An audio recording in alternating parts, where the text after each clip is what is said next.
Thank you. Hi, everyone. You're full of ideas by this point, so I'm really happy to be here with you. I'm going to start by asking you to take a deep breath with me. Okay, you can close your eyes if you want to. Don't fall asleep. All right, let's do that. Take a deep breath in and a deep breath out. And again, a deep breath in and a deep breath out. 16,800. That's how many leaves you need to breathe for 1 hour, each of you. In 2011, I trapped 16,800 leaves in an acrylic box. The leaves were given to me by a charity that had cut their hedges. It took me about 3 months to go through the task. And when I finally closed the lid, there was this beautiful, delicate layer of steam inside the box. And I thought, it's magical. They're alive. Except, of course, you know, when leaves die, they breathe out CO2, which is a toxic gas. How powerful was that of an impact for me? Making art actually sowed my own seeds of change. For more than half of my life, I have been working to protect the planet and humanity's well-being. I was an advocate, an entrepreneur, a lecturer. I studied here at the Graduate Institute, where I now teach. And for the last decade, I have been a visual artist. And above all, it is art that has taught me some of my biggest lessons about showing up authentically in my work. And this is what I'd like to share with you today, 3 lessons that I have learned from making art. The first lesson I learned is to have the courage to experience. When COVID started, I went back to art school, and I made this colorful, bright, and joyful mask. My daughter, who was 4 at the time, saw this, and she said, "I want one." And I thought, mission accomplished. It has a little mirror at the back, so you can get close to it and really see how it would fit. Of course, this mask is actually a surrogate for real air. The air that we need to breathe, the air that we pollute, the air that simply represents us being here in our own shoes. Many times we actually hide behind our roles and our institutions. And in real life, this becomes, and I'm sure you have had this experience, unfortunately, a beautiful charade with very well scripted rules that don't really let us shine authentically through. Could it be otherwise, though? In 2011, I had established a national platform for financing clean energy in Kenya. We were looking together with international and local bankers, with investors and government funding, at some of the ways that we could expand geothermal energy in Kenya. After months of presentations, there were some intractable challenges. So I decided to put the bankers on a bus, gently. And we went out to Olkaria, which is, if you haven't been, I very much recommend that you go, in the beautiful, lush Great Rift Valley in Kenya. And that's where the steam is. And we wanted to see the steam. And we wanted to also meet the people who were working at the company. This was hours of trip on a bus, some of it on red dust roads, and we really were just in awe with the place. It was quite hot too. By the time we got there, everyone was friendly. The conversation was very much open. It was amazing to actually swap information and see people engage with each other in looking for solutions. A few weeks after that, they designed an insurance for geothermal exploration, which allowed investors to reduce their perception of risk, and that was a good start. The second lesson I've learned is how to ask when I don't know. Last autumn, here at the Institute, I taught a workshop about approaching sustainability like an artist. I asked my students to paint their vision of a sustainable future. And then, using art interpretation tools, we discussed each other's work.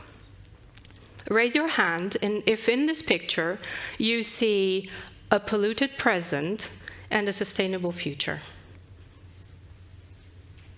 almost everyone. And so did we.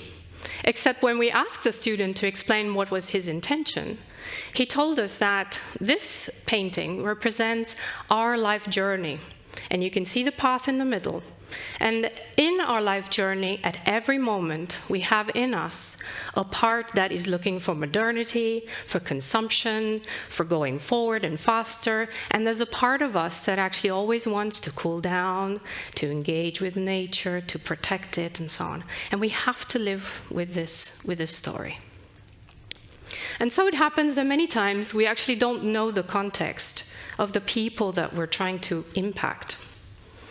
About a decade ago, I went to Suriname with my friend Jennifer Barron. We wanted to go to a community far out in the Amazon forest, about, well, a few hours by land and certainly 2 hours by longboat that I remember vividly. We visited a group of women who were trying to build and bring to the village ecotourism.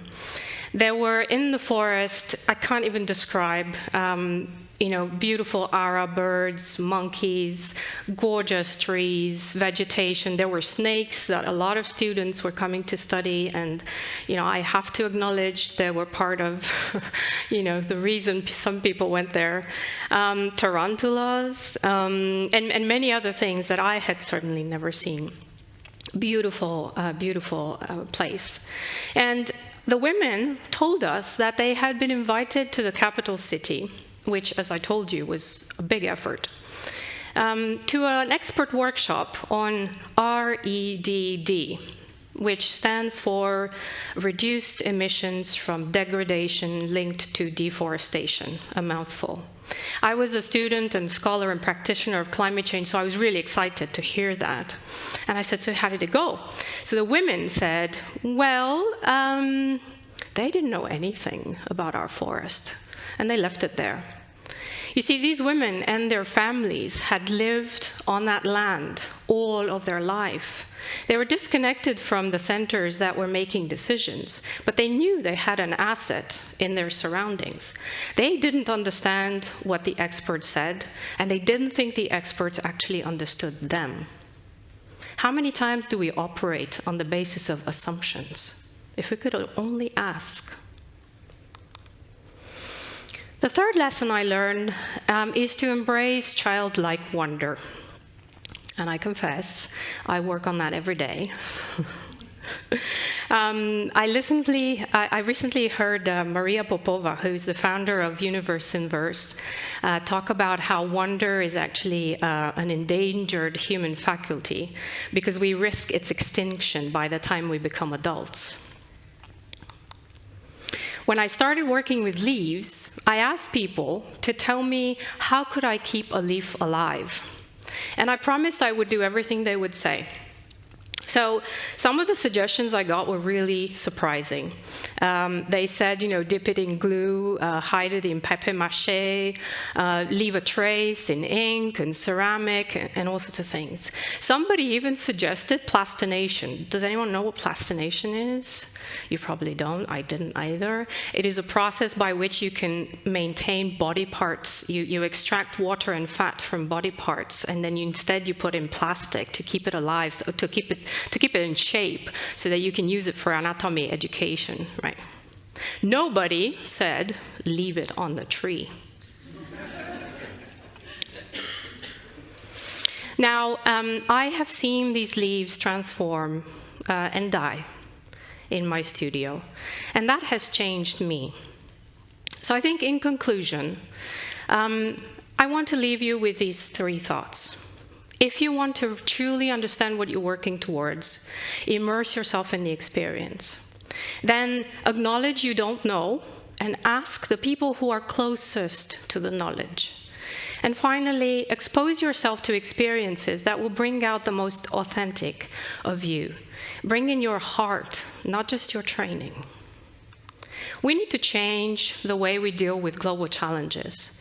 We need to tap into other parts of ourselves, in our soul. Art has been a wonderful way for me to change things.